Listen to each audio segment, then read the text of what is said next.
আমি খালেদা জিয়া বলছি। কণ্ঠ নকল করে 5 আগস্টের পর 11 মাসে 26 কোটি টাকা হাতিয়ে নিয়েছে এক প্রতারক। বাংলাদেশ ফিনান্সিয়াল ইন্টেলিজেন্সের রিপোর্টে উঠে এসেছে এই তথ্য। সেই প্রতারককে এখনো গ্রেফতার করতে পারেনি আইন শৃঙ্খলা রক্ষাকারী বাহিনী। মাসুদুর রহমানের রিপোর্ট দেখুন। 5 নভেম্বর থেকে 3 মাসের ব্যবধানে সিটি ব্যাংকের গুলশান শাখায় মোতাল্লেস হোসেন নামে জমা হয় 6 কোটি 37 লাখ টাকা। হঠাৎ এত টাকা জমা হওয়ায় তার তথ্য চায় ব্যাংকটি।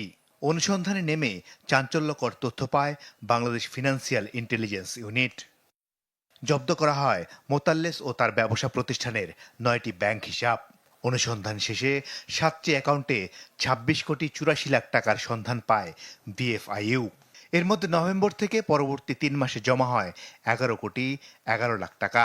তবে মোতাল্লেসের 2023-24 অর্থ বছরের আয়কর রিটার্নের তথ্য বলছে তার মাত্র 34 লাখ টাকার সম্পদ রয়েছে। তাহলে কিভাবে তার অ্যাকাউন্টে এলো কোটি কোটি টাকা?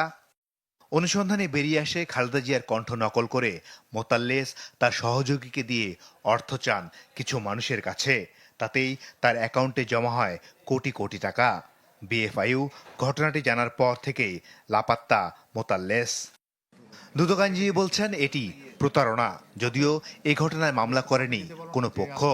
খুবই মারাত্মক একটা অপরাধ, কারণ এই ধরনের অপরাধ যদি কোনোভাবে প্রশ্রয় পেয়ে যায় তাহলে অনেকেই উৎসাহিত হবে এবং এটা সিরিয়াস আকার ধারণ করবে। এটা আর রাষ্ট্রের জন্য একটা বড়সড় একটা অপরাধ হয়ে যাচ্ছে। এইটা মারাত্মক অপরাধ এবং বিএফআইইউ যে প্রতিবেদনটা দেখলাম তাতে তার বিরুদ্ধে তো অ্যাটলিস্ট 4টে মামলা তো হবে দেখাই যাচ্ছে।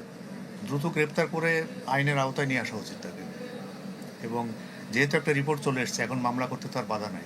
টাকা জমা হওয়া ব্যাংক হিসাবের নমিনি মোতাল্লেসের ভাই পুলিশের অতিরিক্ত ডিআইজি মোহাম্মদ কাইমুজ্জামান, যিনি বর্তমানে নৌ পুলিশে কর্মরত।